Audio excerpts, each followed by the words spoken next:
जे असे मोठे मोठे बिझनेस असतात ना असे, म्हणजे एक व्यक्ती एक त्याने एक टी व्हीचं दुकान काढलं, एक दुकान त्याचं पनवेल शहरामध्ये, आणि त्याचं दुसरं दुकान जे आहे हे नवीन पनवेलमध्ये. आता एक विचार करा की तो टॅक्सेबल सप्लाय दोन्ही शॉपमध्ये करतो, पण दोन्ही शॉपमध्ये त्याचा जो बिझनेस आहे, म्हणजे तिकडे 10-12 माणसं कामाला असतील, 10-12-15 माणसं कामाला असतील, तर त्याचा कोणतरी एक मॅनेजर असेल, कोणतरी अकाउंट हेड असेल, कोणतरी असं असेल ना एक व्यक्ती, तो सगळा डेटा कलेक्ट करेल. ते दुसरा शॉप आहे, दुसरी ब्रँच आहे, तिकडे येऊन सगळा डेटा कलेक्ट करेल. तो दोन्ही ठिकाणचा डेटा जो आहे तो त्यांना एका ठिकाणी आणावं लागेल, कारण जीएसटी नंबर एकच आहे, बरोबर आहे ना. दुसरा ऑप्शन काय, की जो तुम्ही बिलिंग करता, की तुम्ही डेटा अकाउंट रेकॉर्ड मेंटेन करता, ते क्लाउडवरती पाहिजे. डेटा क्लाउडवरती पाहिजे. डेटा क्लाउडवर आहे, एंट्री केली, क्लाउडला सेव्ह झाली. डीमार्टचं कसं बघा, डीमार्टचे महाराष्ट्रभर शॉप आहेत, बरोबर आहे, पण त्यांचा एकच जीएसटी नंबर असेल तर ते एकच जीएसटी नंबर, अदरवाईज त्यांना प्रत्येक शॉपला वेगळा नंबर घ्यायला लागेल, आणि प्रत्येक ठिकाणचा वेगळा जीएसटी नंबर असेल आणि मग वेगळा रजिस्ट्रेशन फाईल करतील तरच पॉसिबल आहे ना. म्हणजे त्यांना एकतर सेपरेट नंबर ठेवा किंवा डेटा तुम्ही एकाच जागी ठेवा. डेटा त्यांचा एका ठिकाणी आहे, सेल कळला, परचेस कळला, ITC कळला, काम झालं ना. पण प्रत्येकाला हे पॉसिबल नाही ना. जेव्हा खूप मोठा बिझनेस आहे तेव्हा डेटा क्लाउडला ठेवणं, क्लाउडचा खर्च करणं पॉसिबल आहे.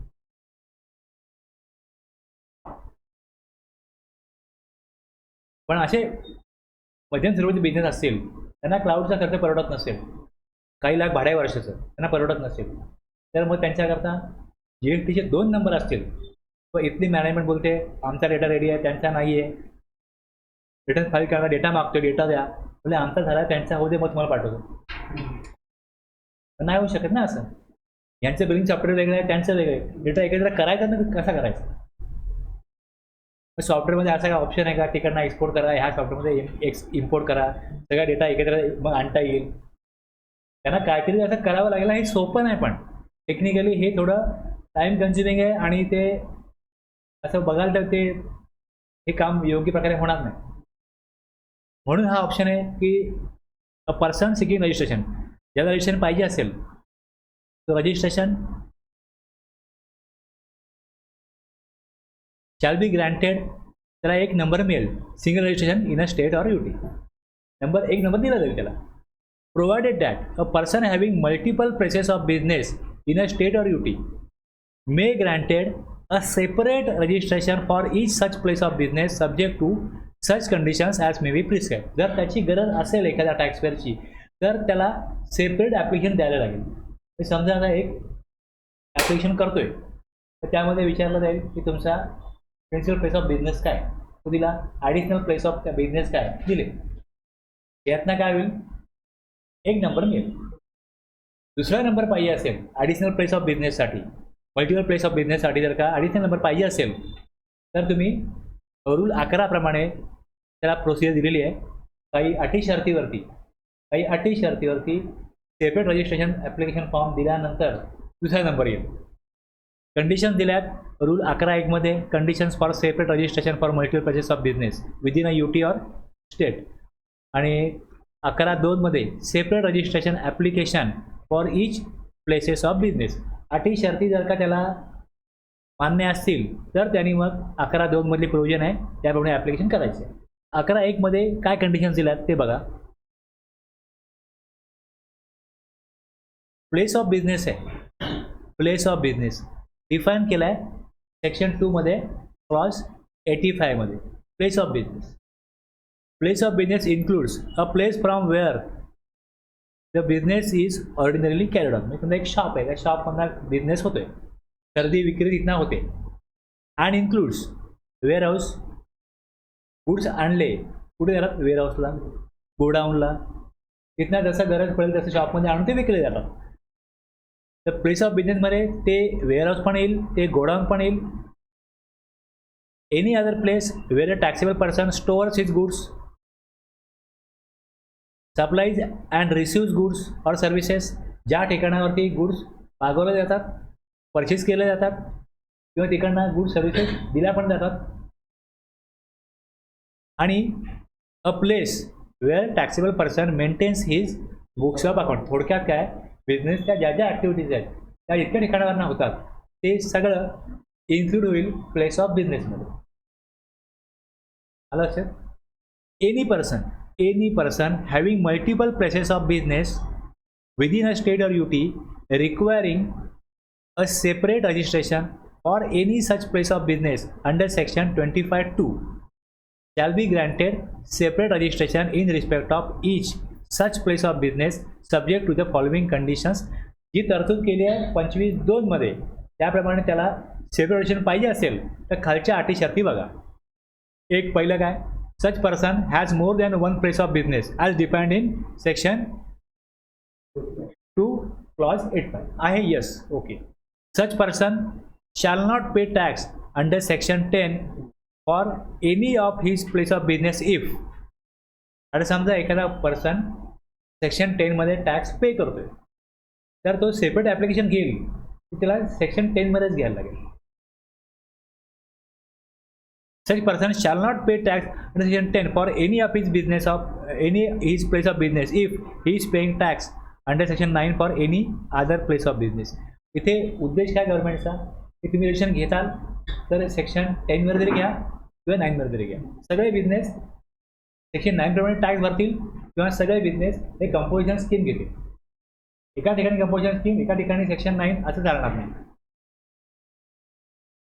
All separately registered places of business of such person shall pay tax under the act on supply of goods or services or both made to another registered place of business of such person and issue a tax invoice or bill of supply as the case may be for such supply. 2 number काढले. जर त्यांनी एकमेकांना supply केला, जर taxable supply केला तर tax invoice issue करतील. Exam supply केला तर बिल ऑफ सप्लाय इश्यू करतील. डॉक्युमेंट जे आहे टॅक्स, इकडे टॅक्स लागतो तो टॅक्स इन्व्हॉइस असतो. जर एक्झाम सप्लाय तर मग तो गुड सप्लाय होत असतील तर त्याचे डॉक्युमेंट जे आहे ते bill of supply. On separately registered place of business of such person shall pay tax under this act on supply of goods or service or both made to another registered place of business. कळलं? Section तुम्ही 31 बघाल त्यामध्ये documents कुठले असतात हे येईल. हां, आता त्यामध्ये काय होतं, आता तुम्ही जो इन्व्हॉइस दाखवला बघा, त्याचं हेडिंग बघा काय, त्याचं हेडिंग बघा काय, टॅक्स इन्व्हॉइस हेडिंग आहे.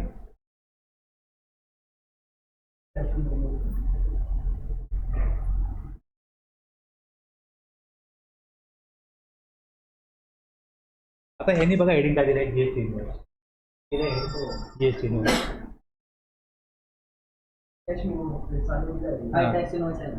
आहे ना.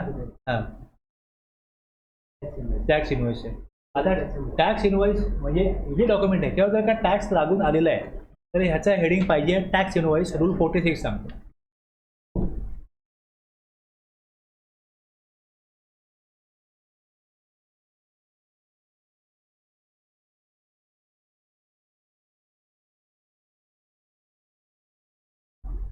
सेक्शन 31 आहे,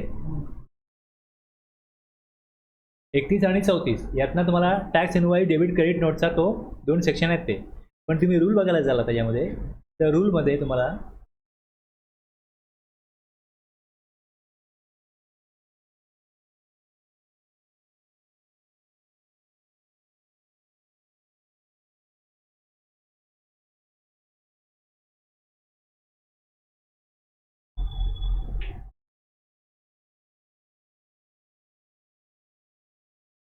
tax invoice credit and debit notes. Rule 46 tax invoice. Rule 47 48 सोडून द्या. 49 बिल ऑफ सप्लाय.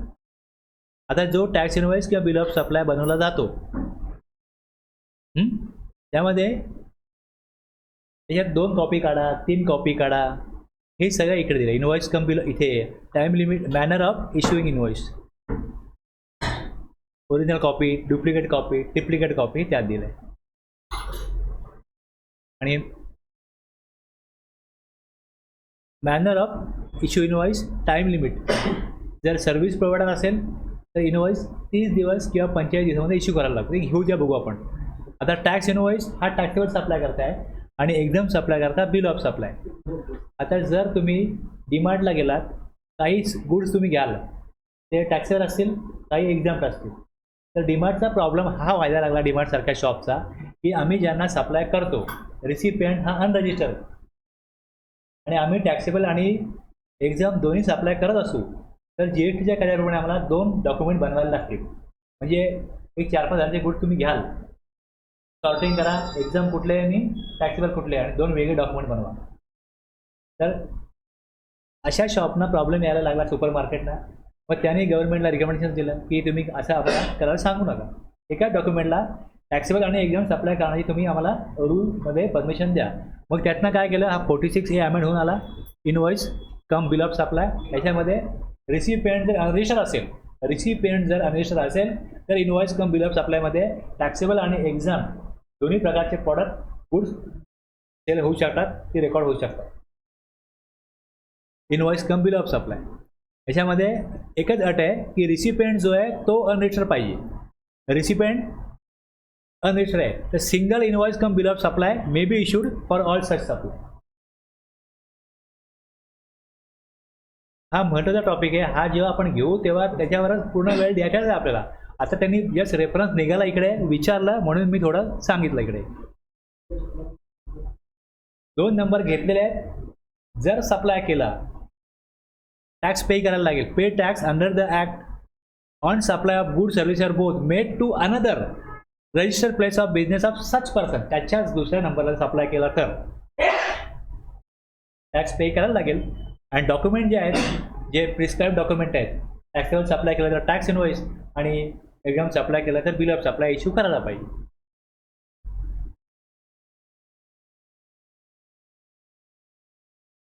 खाली एक्सप्लेनेशन आहे. ओके. आता जर का कंपोजिशन स्कीममध्ये 1 नंबर आहे, दुसरा पण त्याने घेतला कंपोजिशन स्कीममध्ये. कंपोजिशन स्कीममध्ये जर का नंबर घेतला तर त्यामध्ये अशी एक कंडिशन आहे की राज्याबाहेर सप्लाय करायचा नाही. ओके. आणि काही असे गुड्स आहेत ते सप्लाय जर कोण करत असेल तर त्याला कंपोजिशन स्कीम मिळत नाही. आता जर का एखादा व्यक्ती राज्याबाहेर सप्लाय करतो एखाद्या नंबरवरून तर तो नंबर काय झाला, अपात्र झाला, त्याला सेक्शन 9 मध्ये टॅक्स द्यायला लागेल. जर 1 नंबर अपात्र झाला तर जेवढे सेपरेट बिझनेस असतील कंपोजिशन स्कीममध्ये for the purpose of clause B, okay, हेच जे होतं दोन्ही नंबर एकाच ह्यामध्ये असले पाहिजे, दोन्ही कंपोजिशन स्कीममध्ये असतील. It is hereby clarified that where any place of business of a registered person has been granted a separate registration becomes ineligible, एक नंबर एलिजिबल झाला to pay tax under section 10 म्हणजे composition scheme.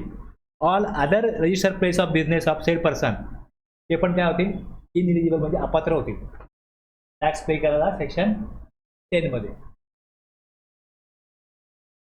हे सगळं मान्य असेल ज्याला तो 2 number घेऊ शकतो कंपोजिशन स्कीममध्ये किंवा मग सेक्शन 9 मध्ये. तर मग या एक्सप्रेशनचा काही त्याला संबंधच येत नाही कारण तो सेक्शन 9 मध्येच आहे.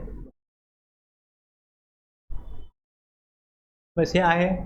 मग ॲप्लिकेशन करा फॉर्म GST RG 0 मध्ये सेपरेट ॲप्लिकेशन करा आणि ॲप्लिकेशन केलं का रूल 9 मध्ये व्हेरिफिकेशन, 10 मध्ये इश्यू ऑफ रजिस्टर सर्टिफिकेट होईल. रूल 9 आणि 10 जसा ॲप्लिकेबल होतो पहिल्या ॲप्लिकेशनला तसाच सेपरेट ॲप्लिकेशनला पण लागू होईल. एकाच पॅनसाठी करतो ना आपण. सेपरेटचा अर्थ हाच आहे, तुम्ही वेगळे पर्सन आहात, तुमची मिसेस, तुमचा मुलगा, तुमची आई वडील हे वेगळे पर्सन आहेत, मग त्याला सेपरेट काय म्हणायचं, असं आहे ना. हां हां, म्हणजे दुसरा व्यक्ती म्हणजे वेगळाच नंबर झाला ना तो.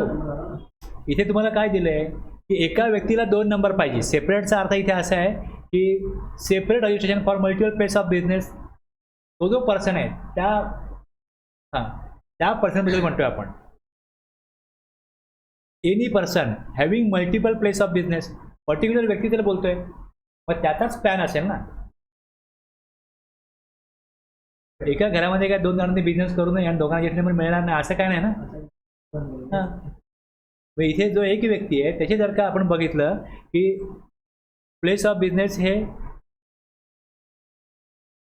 इन्क्लूड केल्याप्रमाणे अकाउंट ज्याच्या ठिकाणी त्याचा बिझनेस आहे आणि त्याला जर का गरज आहे रिक्वायर त्याला गरज वाटते तर त्याला घर नंबर मिळू शकतो. त्यांनी सेपरेट रजिस्ट्रेशनसाठी ॲप्लिकेशन करावं. रूल 11 मध्ये हीच प्रोव्हिजन दिली आहे. या अटी शर्ती त्याला जर का सुटेबल होत असतील, मान्य होत असतील, त्यांनी 2 नंबर घ्यावे.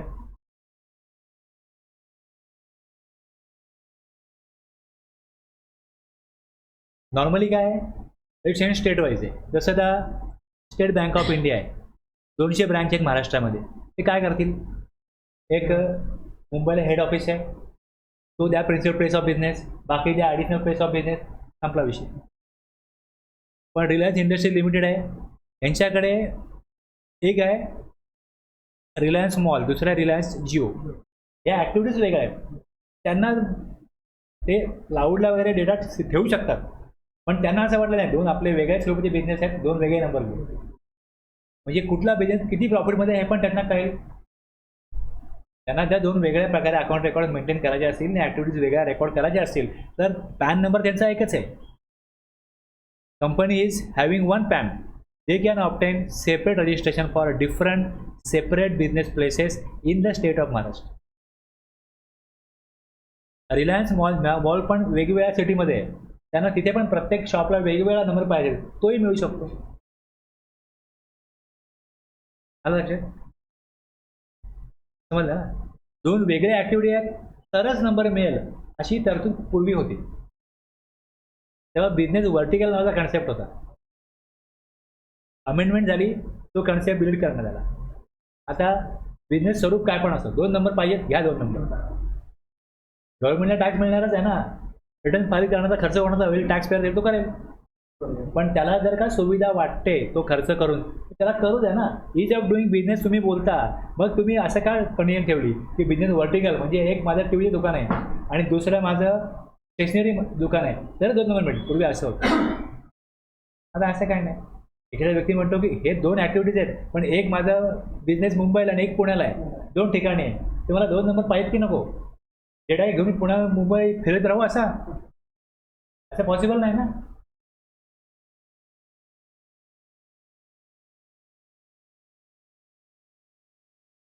पंचवीस 3 मध्ये आहे, सेक्शन 22 किंवा 24 मध्ये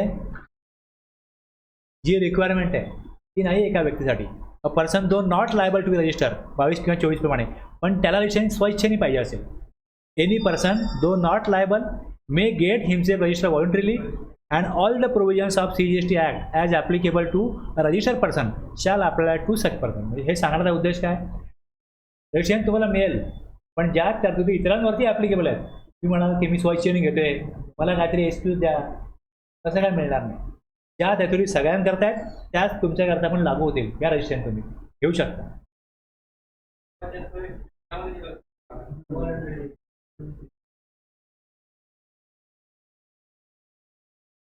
मी तुला सांगितलं ना की जर 40 लाखाच्या वर टर्नओव्हर एक्सीड झाला मग ते रिवाइज इनवॉइस इश्यू करा, हे कोण करेल ते, कशाला पाहिजे ना. ते ती तरतूद केली आहे पण ती प्रॅक्टिकली इम्प्लिमेंट करणं त्रासदायक आहे ना. हा ते पण आहे, पण लक्षात घ्या, एखादा व्यक्ती माझ्याकडे आला मला बोलतो मला 40 लाखावरती टर्नओव्हर गेलाय, रजिस्ट्रेशन घ्यायचं आहे, तर मग आपण काय करायचं, तुम्ही काय सांगेन 25-3 मध्येच घ्या. कशाला पाहिजे, सगळ्यांचं इन्स्पेक्शन डिपार्टमेंट करू शकत नाही. काय टर्नओव्हर दाखवा, काही नाही करू शकत. कोण विचारणार आहे, कोण काय करणार आहे, जाऊ दे ना. आणि गव्हर्नमेंट काय म्हणतात, आत्ता भरतोय ना टॅक्स, जाऊ दे, जे गेलं तर गेलं, झालं.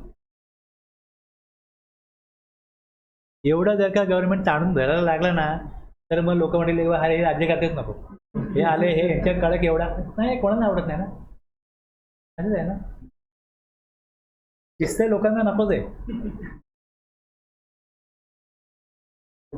हां, a person who has obtain. आता एक कन्सेप्ट आहे यामध्ये डिस्टिंग पर्सनचा. काय कन्सेप्ट आहे, डिस्टिंग पर्सन दोन्हीमध्ये आहे. 24-25-4 मध्ये पण आहे आणि 25-5 मध्ये पण आहे. डिस्टिंग पर्सन कोणाला म्हटलं जातं की एका व्यक्तीचे 2 GST नंबर आहेत, सेम स्टेटमध्ये असो किंवा वेगवेगळ्या स्टेटमध्ये असो, ते डिस्टिंग पर्सन समजले जाते. आता एका ठिकाणी तुमचा पेट्रोल पंप आहे, तुम्हाला रजिस्ट्रेशन घेण्याची गरज नाही.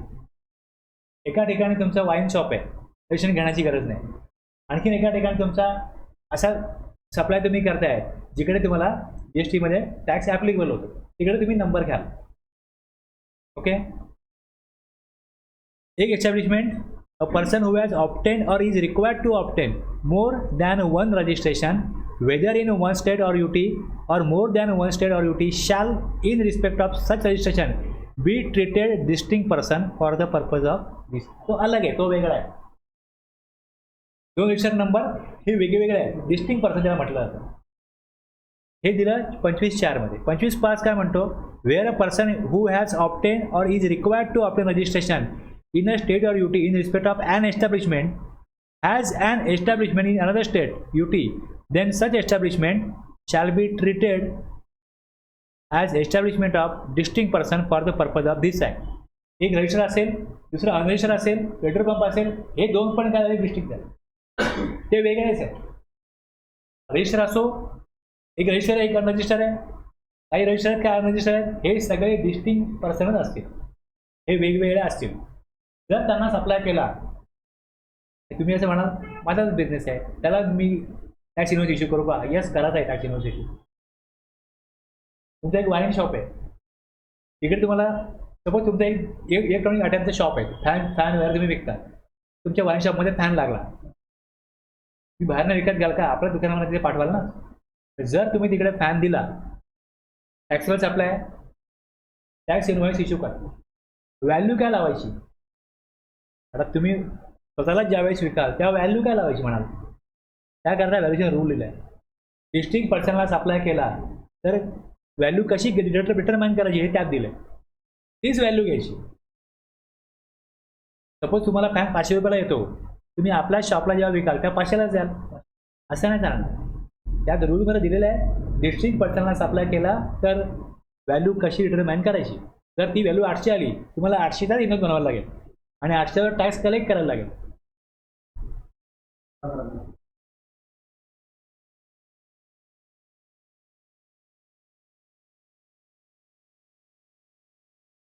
डिटरमाइन त्याचा सेक्शन 15 आहे आणि रूल आहे. रूलमध्ये व्हॅल्यू 28 बघा. Value of supply of goods or services are both between distinct or related person. हे का दिलं आहे? कारण तिकडे तुम्ही जेव्हा बघायला जाल तर डिस्टिंक्ट पर्सन म्हणजे काय, तुम्हाला 25(4), 25(5) मध्ये डिस्टिंक्ट पर्सन म्हणून सांगतील.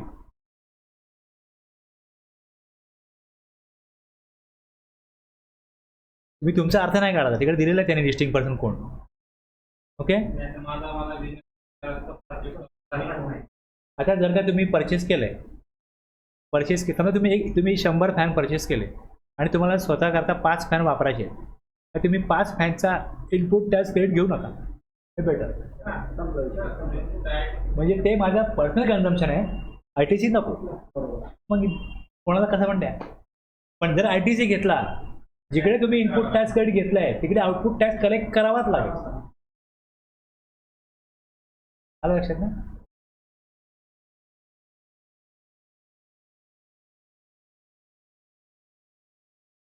हे बघितलं आपण, पॅन पाहिजे, बरोबर आहे. पुढे मग आधार पाहिजे,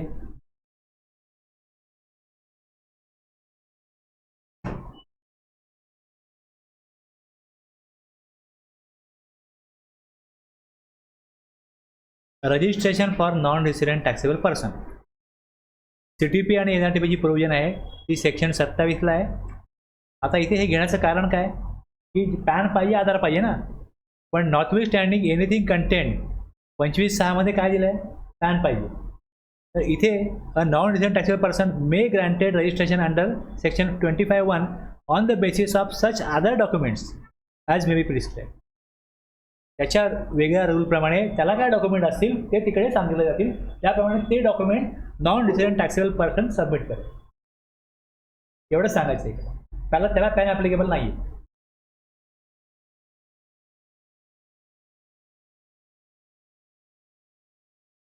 एखादा व्यक्ती सेक्शन 22 किंवा 24 प्रमाणे लायबल झालेला आहे रजिस्ट्रेशन घेण्यासाठी आणि तो ॲप्लिकेशन करतच नाही, बरोबर आहे. अशा लोकांना शोधण्याचं काम गव्हर्नमेंटचं आहे ना, की शोधा कोण लोक आहेत की जे लायबल असेल प्रोटेक्शन घेत नाहीत, त्याकरता ही प्रोव्हिजन आहे 25(8) मध्ये.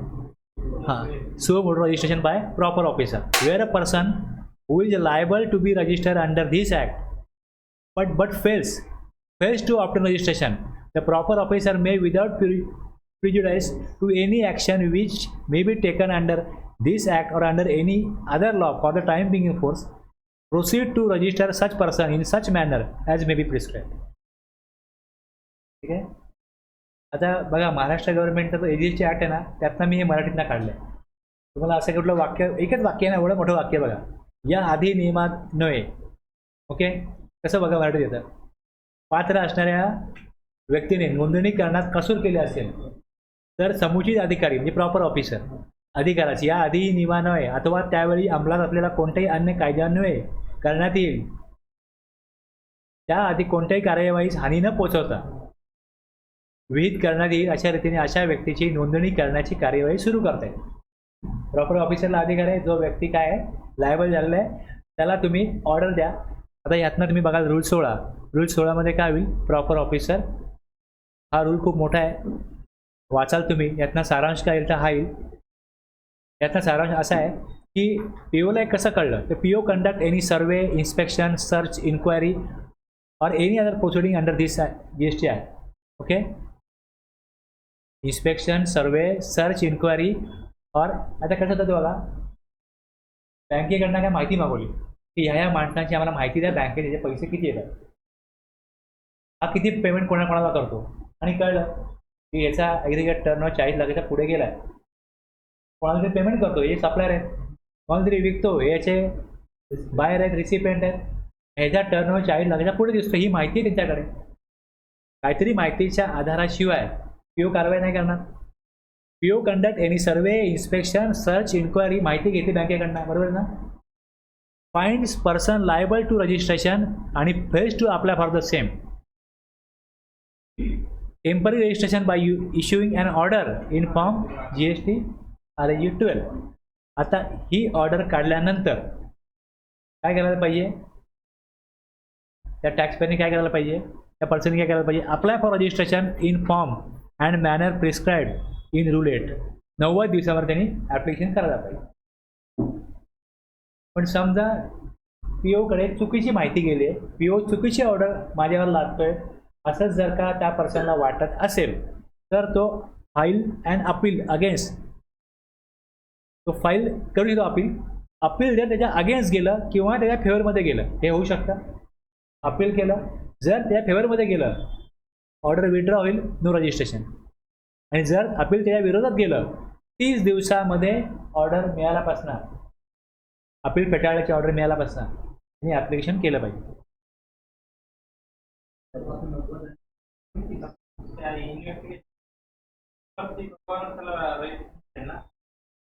ज्या डेटला लायबल झाला आहे त्या डेटला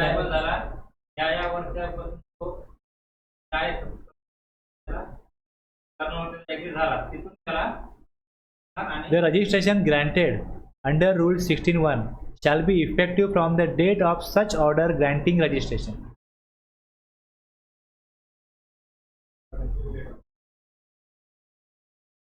Okay. रूल 12 जो आहे तो TDS TCS साठी. माहिती आहे का, जेव्हा आपण एखाद्या कंपोजिशन व्हायला तर तो ऑडिट केला समजलं आपला की आता टर्नओव्हर 40 लाखाच्या वर आहे, आपण काय करणार त्याला मग 25-18%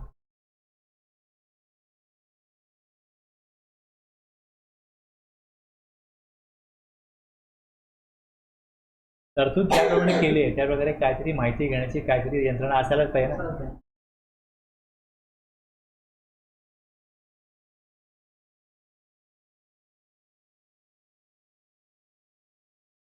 सेक्शन 25(1) मध्ये जी प्रोसिजर होती ती कोणाची होते, म्हणजे टॅक्स पेअरची होते, म्हणजे बिझनेसमनची होते. 25(9) मध्ये UN दिला जातो. हे आता हे काय स्पेशलाइज एजन्सीज आहेत, specialise agencies of the United Nations organisation, any multilateral financial institution and organisation notified under the United States act 1947 आणि जे राजदूत वगैरे असतात ज्याला कन्ज्युलेट किंवा एम्बॅसी म्हणतात ऑफ फॉरेन कंट्री.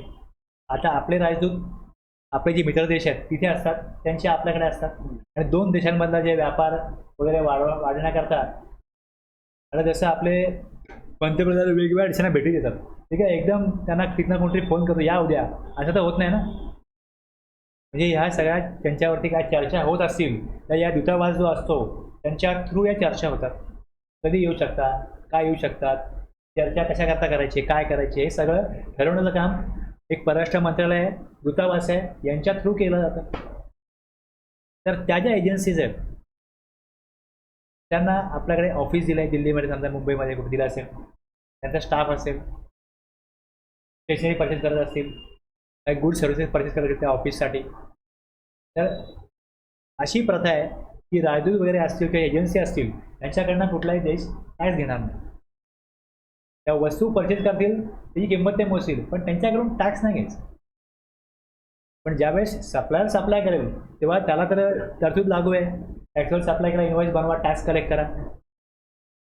मग तो टॅक्स कलेक्ट करेल, तो जेव्हा इन्व्हॉइस बनवेल तेव्हा हे जे एजन्सीज असतील यांना UN दिला जाईल, तो UN त्या इन्व्हॉइसवर रेकॉर्ड करून घेतील, त्याला पेमेंट करतील आणि मग त्या इन्व्हॉइसच्या आधारे त्यांना जो टॅक्स त्यांनी पे केला आहे त्याचा रिफंड जी तरतूद आहे त्यात त्यांना रिफंड त्याला दिला जातो.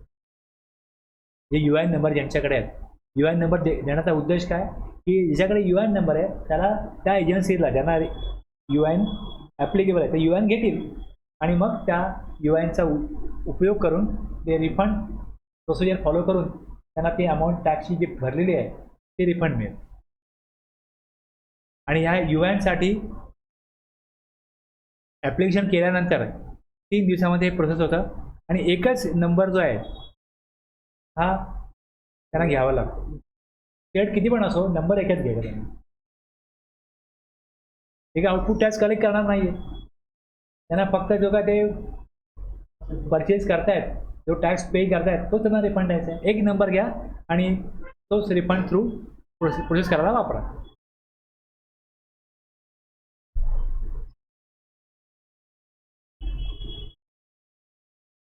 कळलं एवढं? बाकी मी 10, 11, 12 काल घेतले होते.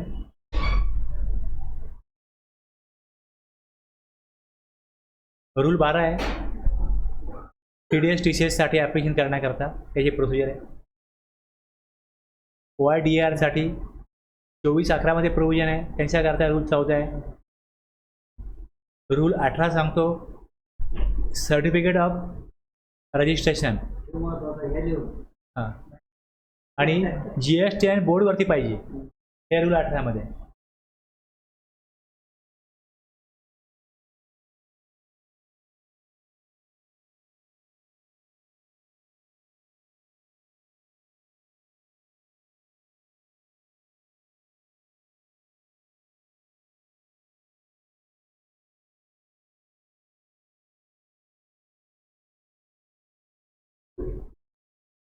Every registered person shall display his certificate of registration in a prominent location at his principal place of business and at every additional place of business.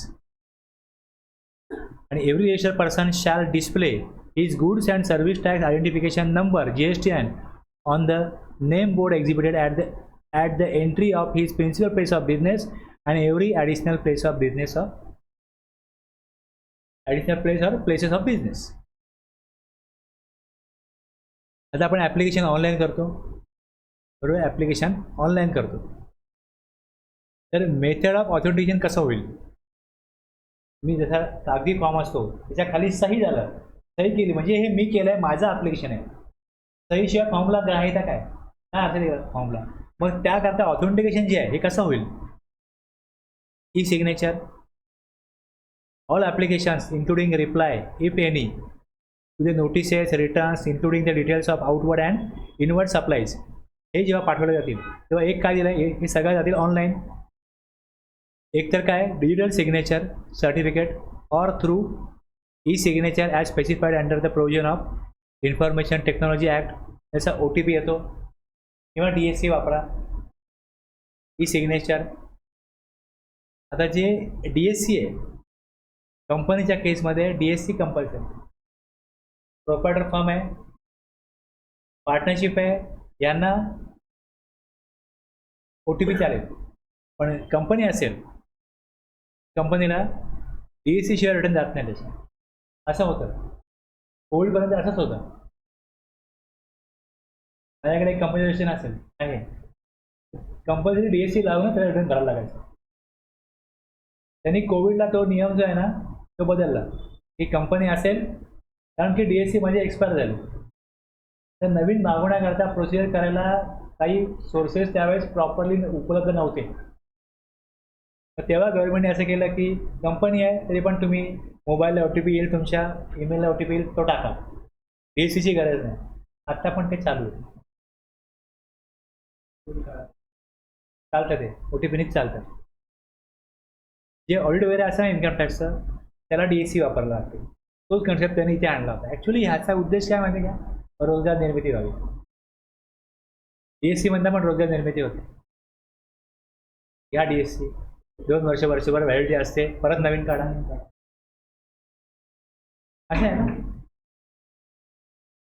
एवढे ईमेल येतात, एवढे ईमेल येतात की आम्ही DSC देतो, आमच्याकडनं एवढे घ्या, आम्ही एवढी किंमत घेऊ. मग 2,000 रुपयाला मार्केटला विकत असतील तर हे 300-400 रुपयाला विकतात.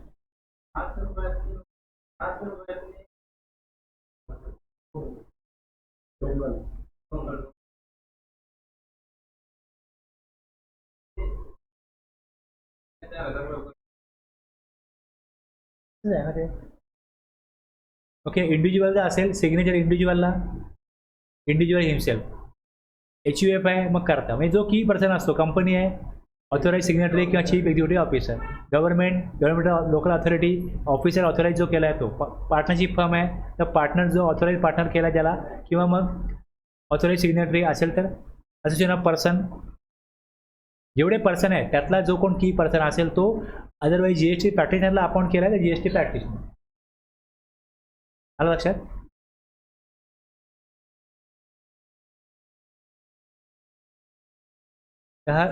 जे काय चालतं ना, जी प्रोसिजर चालते त्याच्याकरता कायदेशीर तरतूद करावीच लागते, तरच ते करता येतं.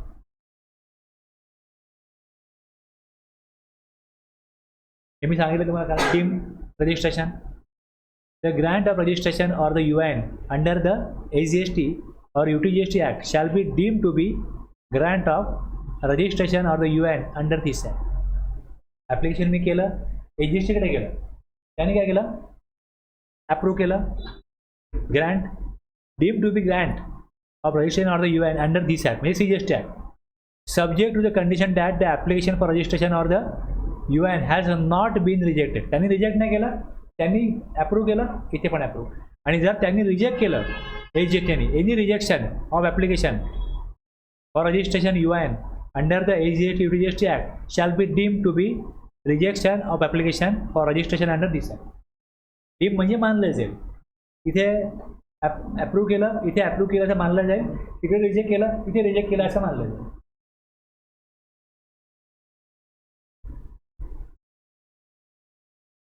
सेक्शन 27 जो आहे तो CTP आणि NRTP साठी आहे, कॅज्युअल टॅक्सेबल पर्सन आणि नॉन रेसिडेंट टॅक्सेबल पर्सन.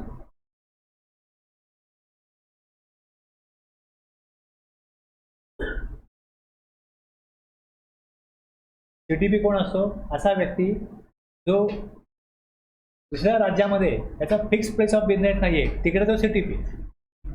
आणि NRTP कोण आहे, दुसऱ्या देशामधला व्यक्ती. यांना रजिस्ट्रेशन कंपल्सरी आहे, यांना थ्रेशोल्ड ॲप्लिकेबल नाही. 5 दिवस अगोदर टाइम पिरियड काय आहे, ॲटलिस्ट 5 डेज प्रियर आहे. हे आपण 25/1 मध्ये बघितलं ना, 5 दिवस अगोदर त्याला घ्यायला लागेल. फॉर्म वेगळे आहेत दोघांना, फॉर्म वेगवेगळे आहेत. रजिस्ट्रेशन फॉर्म GST RG 01 आहे CTPला, आणि NRTPला 09 आहे. आता ॲडव्हान्स डिपॉझिटची प्रोव्हिजन तुम्हाला पुढे वाचून दाखवीन. हे 5 दिवस अगोदर तिकडे दिलं होतं, बरोबर आहे. आणि ॲडव्हान्स डिपॉझिट करायचं पुढे आहे तरतूद. GST रिटर्न्स CTPला GSTR 1 GSTR 3 आहे, आणि NRTPला GSTR 5 आहे. तुम्ही ITC प्रोविजन वाचाल, त्यात तुम्हाला कळेल ITC ऑल इनवर्ड सप्लायचा CTPला मिळतो. ITC in respect of import of goods NRDPला फक्त इम्पोर्ट ऑफ गुड्स मिळतो. 17.5 मध्ये तो ब्लॉक केलाय. 17.5 तुम्ही काढून बघाल.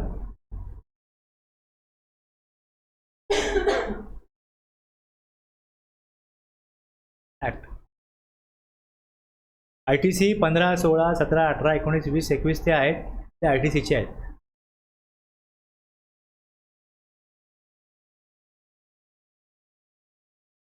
मध्ये आलो.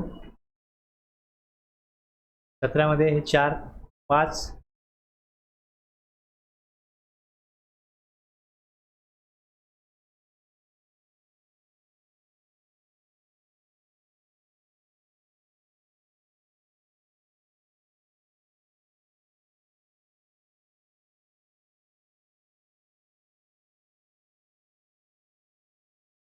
goods or services or both received by a non-resident taxable person except on goods imported by him. हे 17.5 मधला क्लॉज F आहे. 17.5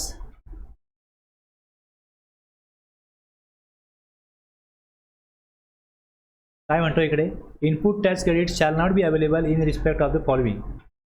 त्यामध्ये ते येतं. CTPला असं कुठेही काय लिहिलेलं नाहीये ITC मिळणार आहे. सेक्शन 16 काय सांगतो, इन द कोर्स और फर्दरन्स ऑफ बिझनेस. तुम्ही काय इन्वर्ट सप्लाय घेतला, त्यावर इनपुट टॅक्स पे केला, तर तुम्हाला त्याचा ITC घेता येईल. अनलेस 17.5 मध्ये रिस्ट्रिक्ट केला नसेल तर. 17.5 ने रिस्ट्रिक्ट केला तर ITC मिळणार नाही. अदरवाईज ज्या अटी शर्ती आहेत त्या सेक्शन 16 मधल्या फुलफिल झाल्या, 17.5 मध्ये रिस्ट्रिक्शन नाही आहे तर ITC मिळेल. मग इथे रिस्ट्रिक्ट केलंय 17.5 मध्ये, म्हणून आपण इथे दिलंय. म्हणजे हा जो रेफरन्स आहे ITC of respect of import of goods, हे 17.5 मधनं घेऊन आपण इथे टाकलं. जे काय तुम्हाला कोणतरी सांगतो किंवा तुम्ही कोणाला काहीतरी जेव्हा सांगता तेव्हा त्याचा आधार कुठला सेक्शन आहे, कुठला रूल आहे, हे महत्त्वाचं आहे. तुम्हाला एखादी व्यक्ती बोला की माझा हा सप्लाय हा एक्झाम्प्ट आहे, तुम्ही त्याला विचारलं पाहिजे की हा एक्झाम्प्ट आहे, त्याची एक्झामची एंट्री कुठल्या नोटिसमधून आली, कुठे दिलं की एक्झाम्प्ट आहे. किंवा तुम्हाला ते तो जे बोलतोय ते तुम्हाला त्याची पडताळणी केली पाहिजे की ते एक्झाम्प्ट आहे की नाही. ओके.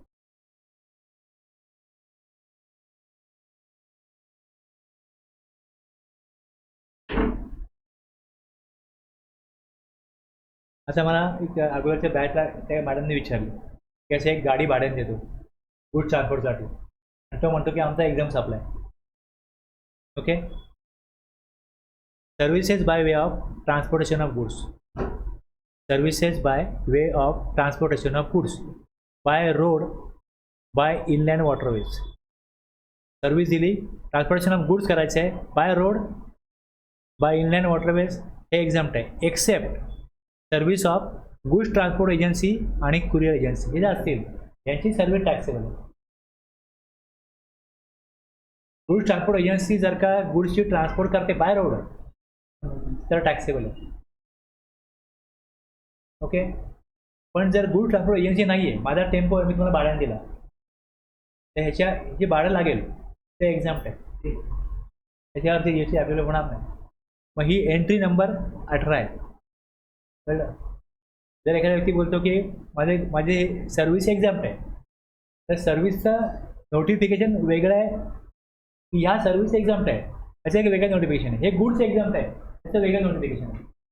आणि त्याची पॉवर कुठे आहे, त्याची पॉवर जी आहे ती सेक्शन 11 मध्ये. सेक्शन 11 आहे, यात 3 सेक्शन आहेत, यात 3 सेक्शन आहेत. यात ना एक्झाम्पशन कुठले गुड्स एक्झाम्प्ट आहेत, कुठले सर्व्हिस एक्झाम्प्ट आहे, हे नोटिफिकेशन काढून गव्हर्नमेंट सांगू शकतं. सेक्शन 9 मध्ये टॅक्सेबल गुड्स कुठले असतील, रेट काय असेल, हे नोटिफाय होतं. घेईन परत पुढे. ठीक आहे. जे कोण तुम्हाला जे काय सांगतो त्याची तरतूद कुठे आहे ती तुम्ही समजून घेतली पाहिजे की हे एक्झाम्प्ट आहे म्हणजे काय आहे. तो बोलतो म्हणून नाही, मी बोलतो म्हणून नाही. ओके. संध्याकाळी 7च्या घरी येत जा, आमच्या आजोबा सांगायचे, तो बोले का 7च्या घरी काय यायचा, म्हणजे माझे वडील मला बोलायचे, तुझ्या बाप पण मला ऐकतो, तू पण मला ऐक, असा विषय नाही आहे.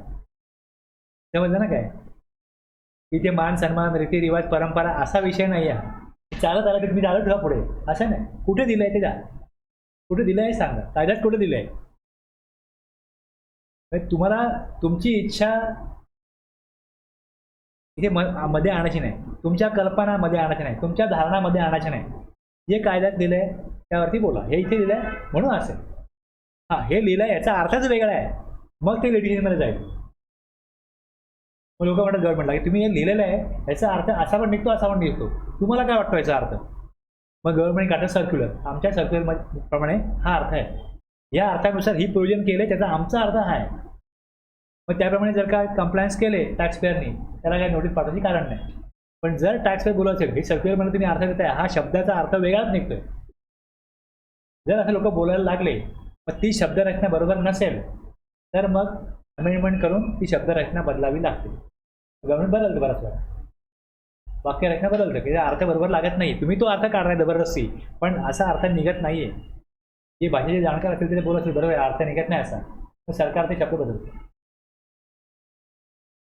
पण इथे तरतूदच नाहीये आणि कोणतरी बोलेल अरे मी बोलतो म्हणून असं आहे, तर मी बोलतो म्हणून नाही चालत, मला असं वाटतंय म्हणून नाही चालत.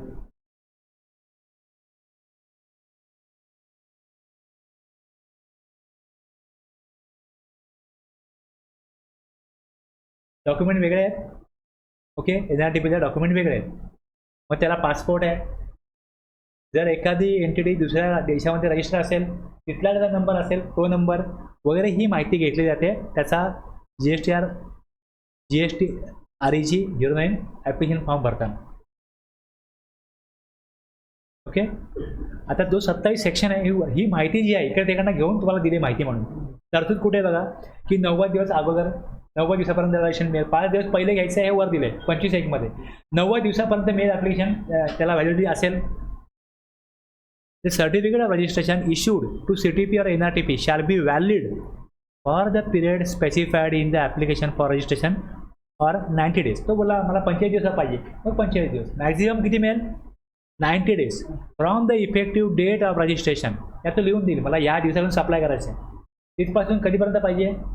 मॅक्झिमम 90 दिवसापर्यंत मिळेल, किंवा तो जेवढे दिवस देईल तेवढे दिवस मिळेल. Whichever is earlier and such person shall make taxable supplies only after the issuance of the certificate of registration.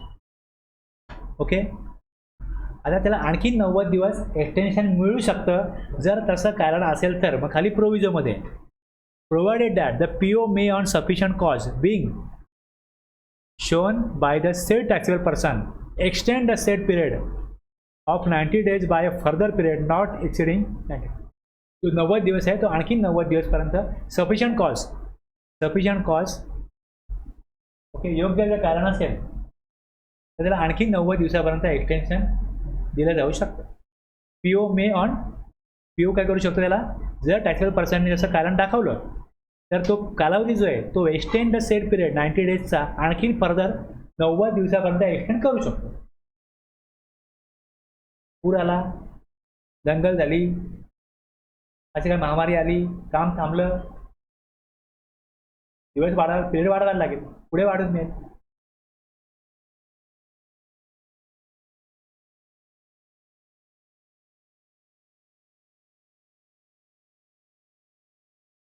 Casual taxable person आता डिपॉझिट करा, advance deposit to be made equivalent to the estimated tax liability. Estimated अर्थ आहे अंदाजे ना, बरोबर, अंदाजे. A casual taxable person or non-resident taxable person shall, at the time of submission of application for registration under section 25(1), जेव्हा तो application करेल 5 दिवस अगोदर सेक्शन 25(1) मध्ये सांगितल्याप्रमाणे make an advance deposit of tax in an amount equivalent to the estimated tax liability of such person for the period for which the registration is sought. जेवढ्या कालावधी registration तिला घ्यायचं आहे, 10 दिवस, 5 दिवस, 15 दिवस, 20 दिवस, मॅक्झिमम 90 दिवस, त्याची एस्टिमेटेड टॅक्स लायबिलिटी पे केली पाहिजे. आता जर 27(1) मध्ये सांगितलं पिरियड वाढून मिळू शकतो, जर त्यांनी तो पिरियड वाढून मागितला, provided that where any extension of the time sought under subsection 1, such taxable person shall deposit an additional amount of tax equivalent to the estimated tax liability of such person for the period for which the extension is sought. जर period वाढून मागितला आणि जर का tax liability वाढत असेल तर त्याने एक्स्ट्रा ॲडव्हान्स भरला पाहिजेत ना.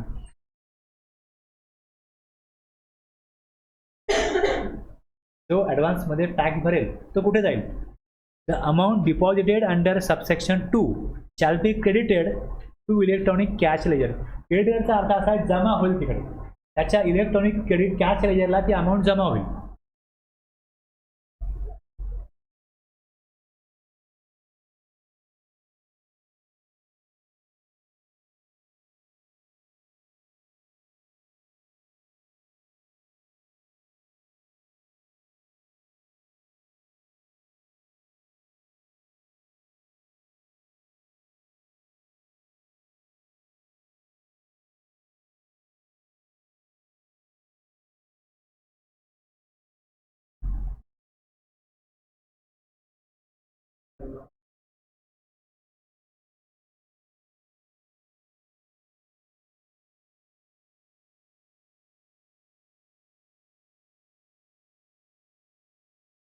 इथे क्लिक केलं या डॅशबोर्डला, इथे क्लिक केलं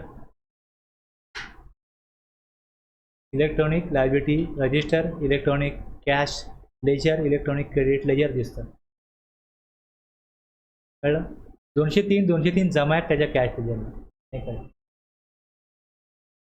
आणि इथे तुम्ही जाल services, ledger, electronic cash ledger, electronic liability, electronic credit, हे सगळं इथे दिसतं किती कॅश आहे.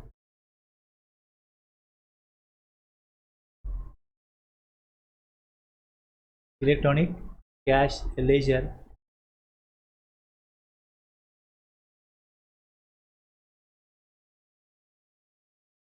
फ्रॉम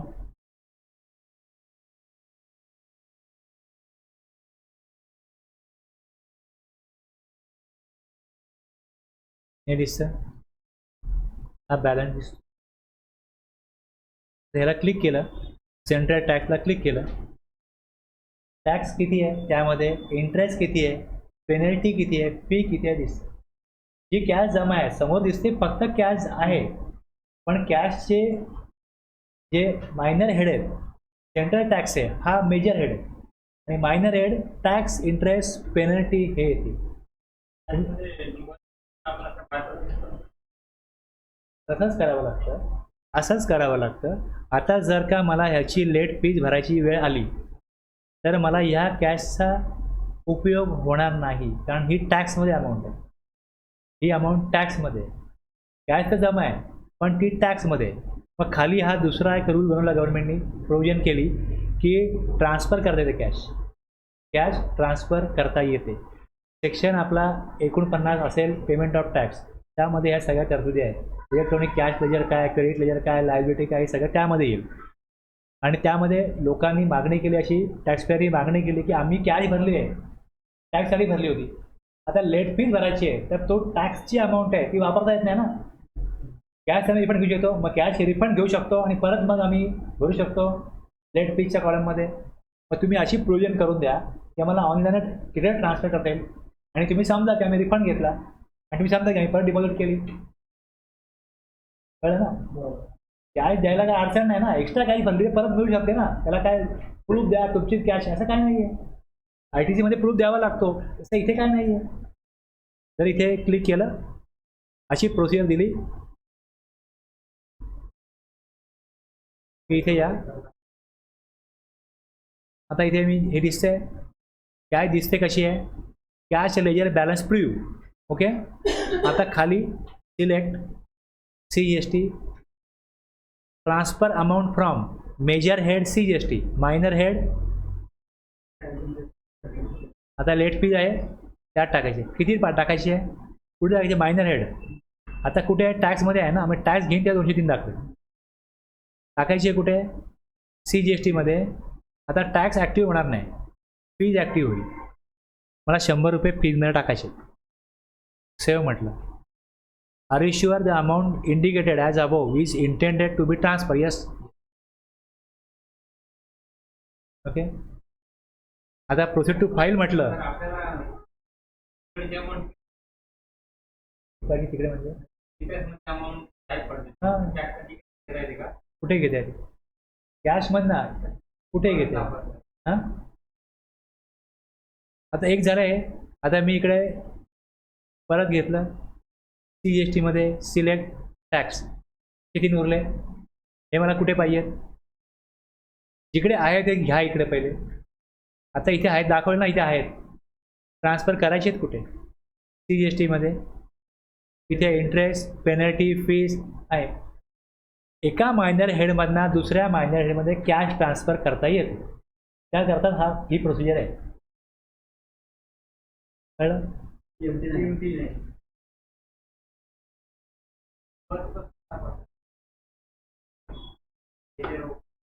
आता मी याला इथनं डिलीट केलं हे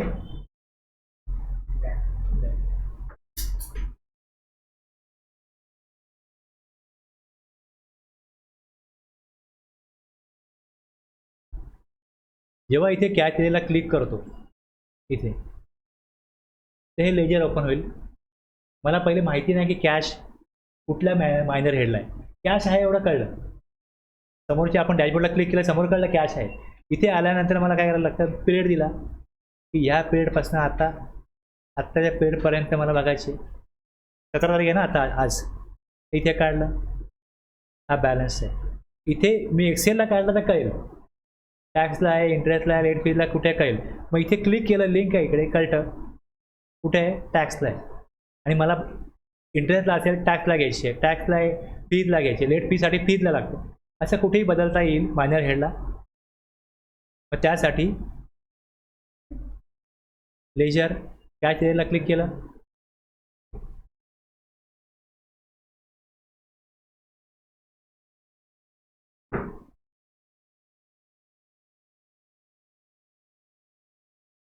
आता हे एक ऑप्शन काय सांगतो एकाच नंबरचं माझ्या ह्याला ट्रान्सफर करा. दुसरं काय एका जीएसटीचे कॅश तुमच्या दुसऱ्या जीएसटीला पण ट्रान्सफर करता येईल. ओके इथे मी क्लिक केलं ह्याच नंबरची मला याच नंबरलाच पाहिजे पण वेगळ्या मायनर हेडला पाहिजे.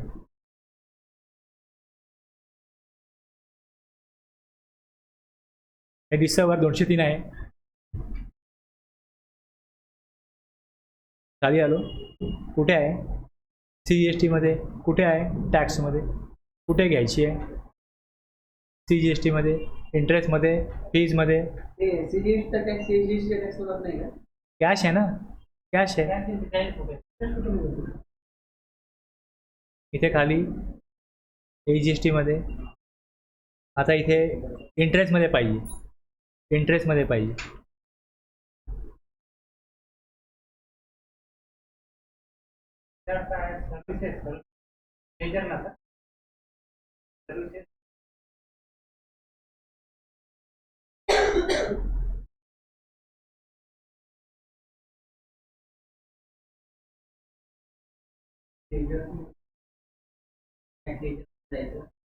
मग हे दिसेल खाली.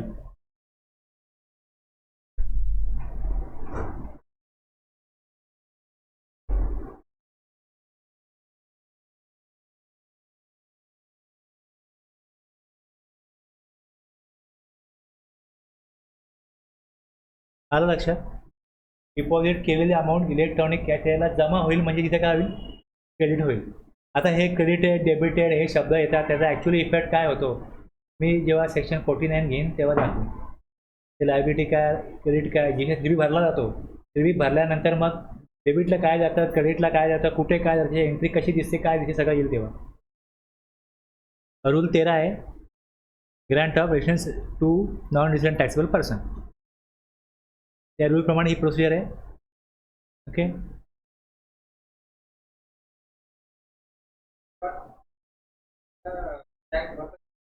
येतो त्यातला पैसे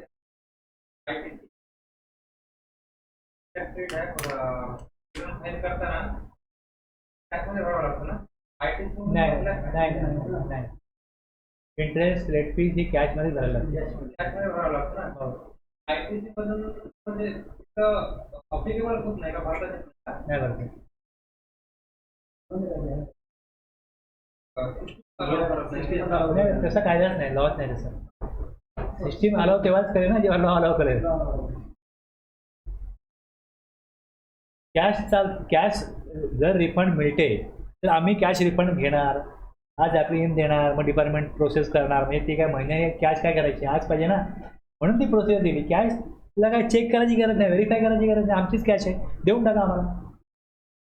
म्हणून ती प्रोसेस, म्हणून तो लॉ बनवता आला ना तसा. विड्रॉ करायची प्रोसेस नाही फक्त आमच्याकडे. हां विड्रॉ करायची सिस्टीम नाही फक्त. हां विड्रॉ नाही करू शकत ना तुम्ही. सेट रिफंडचे ऍप्लिकेशन करावं लागेल. हां तेच.